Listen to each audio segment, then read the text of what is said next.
हाँ जी, सभी को नमस्कार, राम राम, सत श्री अकाल, अस्सलाम वालेकुम। कैसे हैं सब? उम्मीद करता हूँ सब अच्छे होंगे, कुशल मंगल होंगे। आज हम पढ़ेंगे हिंदी की पेडागोजी के क्वेश्चन जो ऑफलाइन पेपर में आते थे 2016 से 15 से पहले। वो क्वेश्चन पहले हमने किए थे सीडीपी के। आज करेंगे हिंदी पेडागोजी के किस प्रकार के प्रश्न पूछे जाते हैं उनके बारे में चर्चा करते हैं। अगर आप चैनल पे नए हो तो लाइक शेयर सब्सक्राइब कर दीजिए। ये होगा अपना ऑफलाइन पेपर के आधार पर। जैसे ऑफलाइन पेपर आते थे, किस वे में, किस हार्ड थे, इजी थे, कैसे प्रश्न थे, उनका आज जिक्र करेंगे। तो लाइक शेयर सब्सक्राइब कर दीजिए। कोई भी आपका डाउट हो तो आप पूछ सकते हो किसी भी वैकेंसी को लेके। तो चलिए शुरू करते हैं। भाषा का प्रयोग, पहला क्वेश्चन है आपका ऑफलाइन पेपर में आया हुआ 2016 में। भाषा का प्रयोग किया जाता है, बताइए। केवल परीक्षा में होता है या केवल पाठ्य पुस्तक में होता है या केवल मुद्रित सामग्री में होता है, विभिन्न जीवन के विभिन्न संदर्भों में होता है। मैंने आपको पिछली वाली वीडियो में बताया, थोड़ा सा ब्राइटनेस बढ़ा देते हैं, सही है। पिछली वीडियो मैंने बताया था कि सिर्फ जहां पे एक चीज पे जोर दिया जाए, किसी पे एक चीज पे जोर दिया जाए, जहां पे मतलब केवल आ गया, ठीक है, जैसे केवल आ गया, केवल केवल, जहां पे एक चीज पे जोर दिया जा रहा है वो ऑप्शन आप बेशक काट दीजिए। तो तीनों में केवल आ रहा है, काट दीजिए। बचा क्या आपका जीवन के विभिन्न संदर्भों में किया जाता है, ठीक है।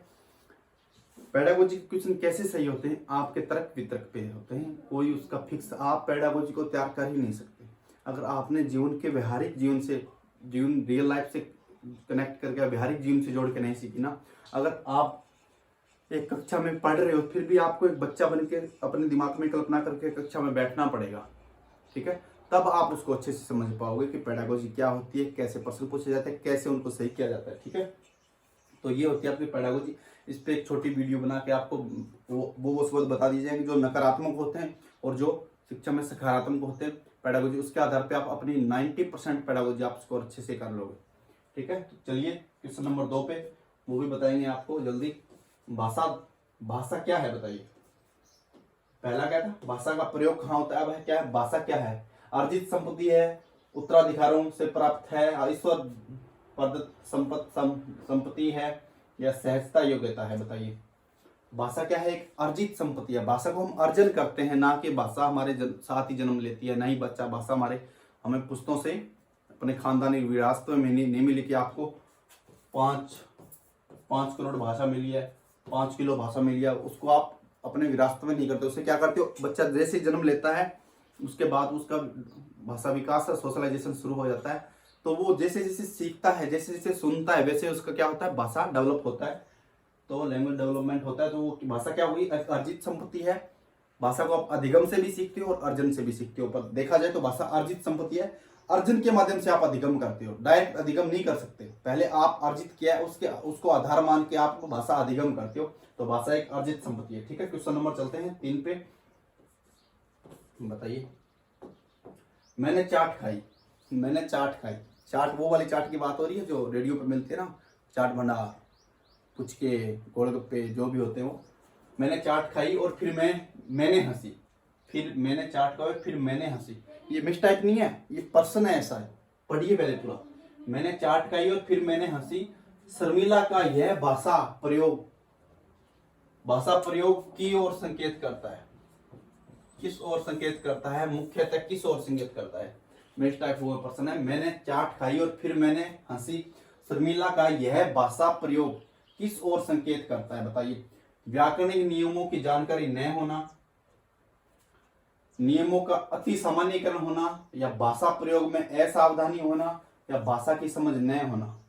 भाषा की समझ न होना नहीं होगा, भाषा प्रयोग में असावधानी होना ये भी नहीं होगा। क्यों नहीं होगा? कि यहां तक क्या बोल दिया हो? मैंने चाट खाई और फिर मैं, यहां तक वाक्य को पूरा का पूरा एकदम सही प्रयोग किया गया। मैंने चाट खाई और फिर मैं हंसी, ऐसा करना था, पर इसने क्या लिखा है कि फिर मैंने चाट खाई फिर मैंने हंसी। तो इसमें होगा भाषा के नियमों का अति सामान्यीकरण किया गया है। क्या किया गया? भाषा के नियमों का अति सामान्यीकरण किया गया है। तो इसमें हो जाएगा आपका दूसरा, व्याकरण नियम की जानकारी नहीं होना। अगर व्याकरण नियम की जानकारी नहीं होती तो मैंने चाट खाई यहां तक और फिर मैं, या ये वाला इतना आपका पूरा सेंटेंस है, ये सही नहीं बोल पाती, तो इसमें हो जाएगा आपका तीसरा, ठीक है। फिर आपका चौथा, भाषा सीखने में जो त्रुटियां होती हैं, भाषा सीखने में जो त्रुटियां होती हैं उन्हें कठोरता से लेना चाहिए या उन्हें जल्दी से जल्दी दूर किया जाना चाहिए, वे बच्चों की त्रुटियों की ओर संकेत करती है, वे सीखने की प्रक्रिया का स्वाभाविक हिस्सा है जो समय के साथ दूर होने लगती है। क्या समय के साथ दूर होने लगती है, समय के साथ दूर हो जाती है। बताइए, भाषा सीखने में जो त्रुटियां होती है, पेडागोजी में क्या बोला गया है कि बच्चा गलतियां करेगा ना तो उन गलतियों से भी सीखेगा।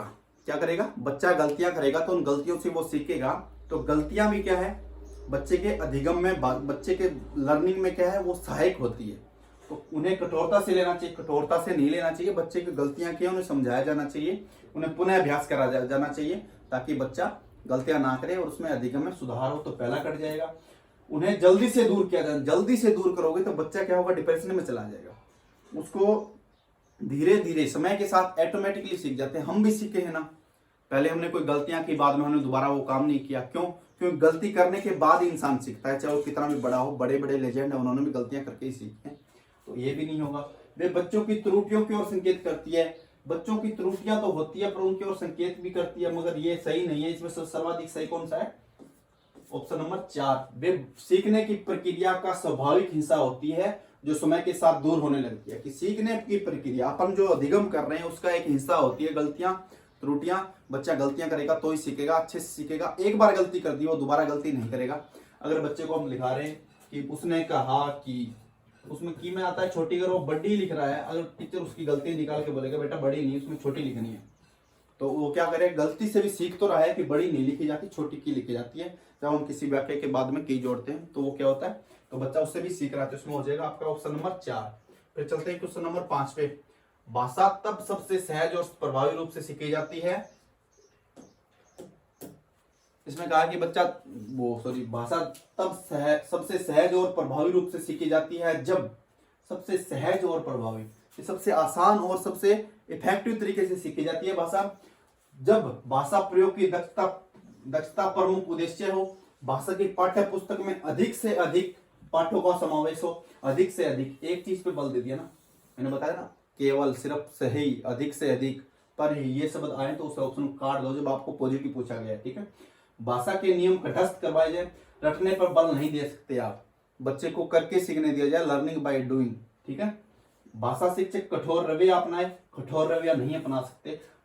पेडागोजी में एक अध्यापक एक सुविधादाता के रूप में देखा जाता है, तो अध्यापक कठोर रवैया नहीं अपना सकता।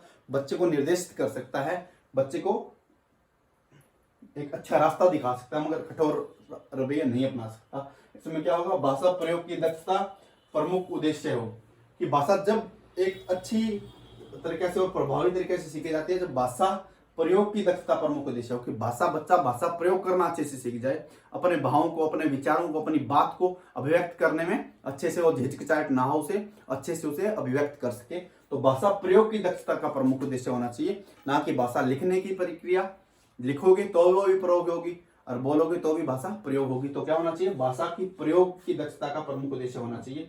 फिर चलते हैं क्वेश्चन नंबर 6, भाषा अर्जन। शिक्षक की आवश्यकता उपस्थिति की मांग करता है। भाषा की कक्षा में ही संभव, सहज और स्वाभाविक होता है, प्रयासपूर्ण होता है। एक होता है भाषा अर्जन, एक होता है भाषा अधिगम। भाषा अर्जन होता है जो अपन वातावरण से, मतलब बिना किसी प्रयास के, बिना किसी एक सुव्यवस्थित जगह, बिना किसी नियम, बिना किसी व्याकरण के सीखते हैं, वो होता है अपना अर्जन। जो भाषा अधिगम होता है उसको नियमबद्ध प्रक्रिया होती है, उसकी व्याकरणिक भी होता है उसमें, और एक जगह होती है, औपचारिक तरीके से होता है। बल्कि भाषा अर्जन है ये अनौपचारिक होता है, भाषा अधिगम होता है वो औपचारिक होता है, नियमबद्ध तरीके से होता है। अधिगम, अर्जन क्या होता है, अर्जन सहज और स्वाभाविक होता है। क्या होता है, सहज और स्वाभाविक होता है। अपन जहां भी जा रहे हैं, वहां कुछ सुन रहे हैं, कुछ लिखा हुआ देख रहे हैं, तो वहां पे क्या करें, अर्जन कर रहे हैं। वहां पे हम सुव्यवस्थित तरीके से सिर्फ उस चीज को सीखने नहीं गए, पर सीखा कहाँ से, आज हमने पंजाबी आती है, कुछ लोगों को पंजाबी आती है, कुछ को दूसरी भाषा आती है। वो क्या किया, हमने पढ़ी तो नहीं ना, अपने सुनी है, गाने सुने हैं, फिल्में देखी है, तभी आ रही है। हमने भोजपुरी मूवी देखते हैं तो उसके कुछ डायलॉग याद हो जाते हैं, वो हमने अर्जन किया है, थिएटर में देख के, मूवी देख के। वो क्या अर्जन किया है। अधिगम होता है सुव्यवस्थित तरीके, उसका व्याकरणिक ज्ञान जानना और उसके बारे में जानना विस्तार पूर्वक होता है अधिगम। तो भाषा अर्जन क्या है, एक सहज और स्वाभाविक होता है। फिर चलते हैं क्वेश्चन नंबर 7, भाषा एक विषय है। बताइए, भाषा एक कैसा विषय है, सैद्धांतिक विषय है, व्यावहारिक विषय है, या नीरस विषय है, या चुनौतीपूर्ण विषय है। भाषा एक व्यवहारिक विषय है। हर रोज हम हमने रियल लाइफ की दुनिया में हर रोज हम काम में लेते हैं किसको, भाषा को। चाहे अपनी बात कहने को, चाहे किसी की बात को समझने में हो, चाहे किसी को कोई कार्य कहने को या किसी को कोई कार्य कहा हो, कार्य करने को हो, हम क्या करते हैं रोज व्यवहार में काम में लेते हैं। वो होती है अपनी भाषा, चाहे वो हम साइन लैंग्वेज से लेते हो, अपनी बॉडी लैंग्वेज जो मौखिक रूप से और लिखित रूप से, कहीं ना कम किसी को मैसेज कर रहे हैं व्हाट्सएप पे, वो भी वहाँ पे क्या भी यूज हो रही है, भाषा यूज हो रही है। किसी के मैसेज के रिप्लाई कर रहे हैं, वहाँ भी क्या भाषा यूज हो रही है। तो क्या हो गया, भाषा एक व्यवहारिक विषय है। ठीक है, फिर चलते हैं क्वेश्चन नंबर 8। बच्चे अपने आसपास बोली जाने वाली भाषा, बच्चे अपने आसपास बोली जाने वाली भाषा और भाषाओं को सुनकर स्वयं अपना लघु व्याकरण बनाते हैं। भाषा के नियम नहीं बना सकते, अपनी भाषा में संशोधन नहीं कर सकते, भाषा एक सृजनशील प्रयोग नहीं कर सकते। बच्चे कर सकते हैं, बच्चे कर सकते हैं, भाषा का सृजनशील प्रयोग भी कर सकते हैं। इसमें क्या नहीं कर सकते, ये कर जाएगा। भाषा में संशोधन भी कर सकते हैं। अपन कहीं से कुछ वर्ड, कुछ डायलॉग गलत सुनते हैं, फिर हम उसमें संशोधन करते हैं कि नहीं यार ऐसा नहीं होना चाहिए था, ऐसा होना चाहिए था। उसमें क्या करने, बच्चे संशोधन भी कर सकते हैं। तो इसमें देखा नहीं, ये कर जाएगा। भाषा के नियम नहीं बना सकते, नियम भी बना सकते हैं। अपन पहले सेंटेंस गलत सुनते हैं, गलत बोलते हैं, फिर अपन धीरे धीरे अपने हिसाब से उसको उसकी जांच पड़ताल करते हैं कि ये वाला नहीं होना चाहिए, ये वाला होना चाहिए। क्या करते हैं, नियम भी बना सकते हैं। भाषा लघु व्याकरण बना सकते हैं, लघु व्याकरण बच्चे बना सकते हैं। उनको छोटे छोटे नियम में बना सकते हैं, एग्जैक्ट नहीं बना सकते, मगर व्यवहार में काम में आने वाली भाषा का प्रयोग कर सकते हैं। फिर क्वेश्चन नंबर 9, भाषा सीखने में होने वाली त्रुटियां सही नहीं है, इसके प्रति कठोर रवैया अपनाया जाना चाहिए। कठोर रवैया आप अपनाना नहीं सकते बच्चे के लिए, उसे क्या कर सकते हो, कठोर रवैया आप नहीं अपना सकते। ठीक है, भाषा सीखने में होने वाली त्रुटियां क्या है, सही नहीं है, इसके प्रति कठोर रवैया अपनाना जाना चाहिए। सही नहीं है, सही है, क्योंकि बच्चा गलतियां करके भी सीखता है। ठीक है, फिर आता है क्वेश्चन, फिर ऑप्शन नंबर 2, बच्चे और शिक्षक पाठ्यक्रम आदि की असफलताओं में संकेतक है। नहीं, भाषा प्रयोग की असफलता की ओर संकेत करती है। भाषा सीखने की प्रक्रिया में स्वाभाविक पड़ाव है। गलतियां क्या है, भाषा सीखने की प्रक्रिया में स्वाभाविक पड़ाव है, मतलब एक है उसकी आप भाग मान सकते हो, अधिगम का भाग मान सकते हो गलतियां। कि आप कुछ भी सीख रहे हो, उसमें गलतियां हो रही है, तो आप उसमें कुछ ना कुछ अच्छा ही सीखोगे, क्योंकि वो गलती आप दोबारा नहीं करोगे। ठीक है, तो इसमें हो जाएगा आपका ऑप्शन नंबर 4। फिर चलते हैं क्वेश्चन नंबर 10 पे। भाषा जानने का अर्थ उसका व्याकरण जानना है। सीखने सिखाने के पाठ्य पुस्तकों में विशेष महत्वपूर्ण होता है। जीवन की विविध स्थितियों को साधती है, व्याकरण पर ही आधारित होती है। भाषा व्याकरण पर ही आधारित नहीं होती, भाषा व्याकरण से अलग भी होती है। अपन रोजमर्रा के जीवन में काम में ले रहे हैं भाषा, क्या उसमें सारी अपन व्याकरण की ले रहे हैं, एकदम सही बोल रहे हैं। कुछ वर्ड होते हैं जो अपने जीवन में ऐसे ही बोले जाते हैं, कुछ वाक्य भी होते हैं तो उनको हम लिख नहीं सकते, मगर उनका जवाब दिया जा सकता है। जैसे अपनी कोई ध्वनि हो गई, ना, तो इनमें हम काम में तो ले रहे हैं, है तो एक भाषा, चाहे सांकेतिक भाषा हो, मौखिक भाषा हो, कैसी भी हो। ठीक है, तो जीवन के विभिन्न स्थितियों को साधती है। तो इसमें हो जाएगा ऑप्शन नंबर आपका 3। भाषा क्या है, जीवन की विभिन्न स्थितियों को साधती है। जैसे अपना बोलना, किसी को काम कहना, किसी के बात करना, किसी के साथ मोबाइल पे बात करना, इशारों में समझाना, वो सब क्या होती है, भाषा होती है। ये थे आपके कुछ आज इंपॉर्टेंट क्वेश्चन। क्लास अच्छी लगी हो तो लाइक शेयर सब्सक्राइब कर दीजिए। किसी को कोई डाउट हो कोई भी, तो आप इंस्टा पे, टेलीग्राम पे और फेसबुक पे मैसेज करके पूछ सकते हो कोई भी क्वेश्चन किसी भी चीज़ के बारे में। सभी को all the best, best of luck. मिलते हैं कल की क्लास में।